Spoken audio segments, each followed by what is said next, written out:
সারা দেশে বৃদ্ধি পাবে বৃষ্টির প্রবণতা। যে 4 বিভাগে রয়েছে ভারী বৃষ্টির সতর্কতা। যে সকল জেলায় থাকবে তীব্র ভ্যাপসা গরম। এছাড়াও 2 বাংলার যেসব জেলায় হতে পারে ভারী থেকে অতি ভারী বর্ষণ। এবারে জেনে নেই বিস্তারিত ভিডিওতে। আসসালামু আলাইকুম প্রিয় দর্শক, সবাইকে আমন্ত্রণ জানাচ্ছি এই মুহূর্তে পাওয়া আবহাওয়ার গুরুত্বপূর্ণ নতুন আপডেটে।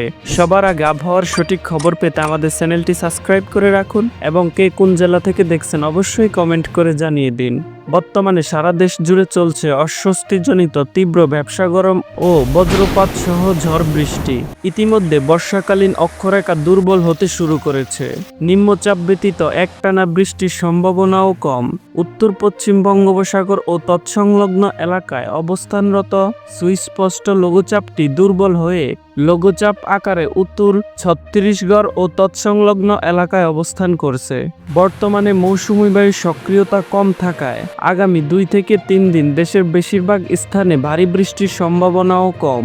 এর পরিবর্তে বিক্ষিপ্তভাবে দফায় দফায় স্বল্পস্থায়ী বৃষ্টি চলমান থাকতে পারে দেশের বিভিন্ন স্থানে। তবে সারা দেশে বৃষ্টির পরিমাণ কম থাকলেও কিছুটা বৃষ্টির পরিমাণ বেশি থাকবে সিলেট, রংপুর, ময়মনসিংহ ও চট্টগ্রাম বিভাগের জেলাগুলোতে। এ সকল বিভাগের জেলাগুলোতে হালকা থেকে মাঝারি মানের বৃষ্টির সম্ভাবনা রয়েছে। এছাড়াও দেশের আকাশ আংশিক মেঘলা সহ সারা দেশের আকাশ পরিষ্কার থাকবে এবং তীব্র রোদের উপস্থিতি দেখা যাবে।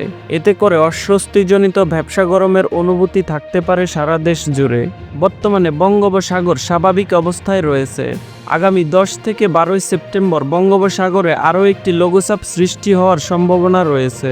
এদিকে আবহাওয়ার আরেক সতর্কবার্তায় বলা হয়েছে, মৌসুমী বায়ুর সক্রিয়তার কারণে এখন থেকে পরবর্তী 24 থেকে 48 ঘন্টার মধ্যে রংপুর, দিনাজপুর, গাইবান্ধা, কুড়িগ্রাম, লালমনিরহাট, নীলফামারী, পঞ্চগড়, ঠাকুরগাঁও, ময়মনসিংহ, জামালপুর, শেরপুর, নেত্রকোনা, মিরাসরাই, সীতাকুণ্ড, ফটিকছড়ি, রাউজান, রাঙ্গুনিয়া, হাটহাজারী, পটিয়া, আনোয়ারা, লোহাগড়া, সাতখানিয়া, বাঁশখালী, সন্দ্বীপ, বোয়ালখালী, কর্ণফুলী, কক্সবাজার, কুতুবদিয়া, চকরিয়া, মহেশখালী, টেকনাফ, সিলেট, বিশ্বনাথপুর, জয়ন্তপুর, কানাইঘাটা, কোম্পানীগঞ্জ, বালাগঞ্জ, দক্ষিণ সুরমা, পেকুগঞ্জ, ওসমানীনগর, বিয়ানীবাজার, সুনামগঞ্জ, বিশ্বনাথপুর, তাহিরপুর, চাতক, দক্ষিণ সুরমাগঞ্জ, জগন্নাথপুর, হবিগঞ্জ, মাধবপুর, চুনারুঘাট, বড়লেখা ও মৌলভীবাজার সহ এ সকল জায়গায় কোথাও মাঝারি আবার কোথাও কোথাও ভারী ধরনের খণ্ড খণ্ড আকারে বৃষ্টি অথবা বজ্রপাত সহ বৃষ্টি হতে পারে।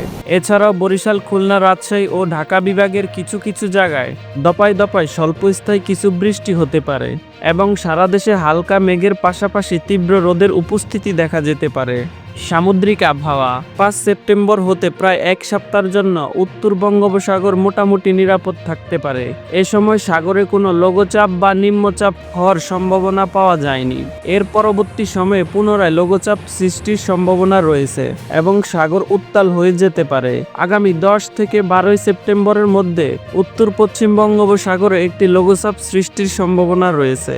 বর্তমানে সাগর স্বাভাবিক থাকায় কোথাও কোনো সতর্ক সংকেত নেই। এছাড়াও দেশের অভ্যন্তরীণ নদী বন্দর সমূহের জন্য কোনো সতর্ক সংকেত নেই। এদিকে বাংলাদেশ আবহাওয়াবিদ ডাক্তার মোহাম্মদ ওমর ফারুক স্বাক্ষরিত এক বিজ্ঞপ্তিতে বলা হয়েছে, 6, 7 ও 8 সেপ্টেম্বর রংপুর, ময়মনসিংহ, চট্টগ্রাম ও সিলেট বিভাগের কিছু কিছু জায়গায় এবং রাজশাহী, ঢাকা, খুলনা ও বরিশাল বিভাগের 2-1 জায়গায় অস্থায়ীভাবে দমকা হাওয়া সহ হালকা থেকে মাঝারি ধরনের বৃষ্টি অথবা বজ্র সহ বৃষ্টি হতে পারে। সেই সাথে রংপুর, ময়মনসিংহ, চট্টগ্রাম ও সিলেট বিভাগের কোথাও কোথাও মাঝারি ধরনের ভারী বর্ষণ হতে পারে। সারা দেশের দিন এবং রাতের তাপমাত্রা প্রায় অপরিবর্তিত থাকতে পারে। তো প্রিয় দর্শক, এ ছিল আমার হাতে থাকা আবহাওয়ার কিছু আপডেট। নিয়মিত আবহাওয়ার সঠিক খবর পেতে আমাদের চ্যানেলটি সাবস্ক্রাইব করে আমাদের সঙ্গেই থাকুন। ভিডিওটি দেখার জন্য আপনাকে অসংখ্য ধন্যবাদ।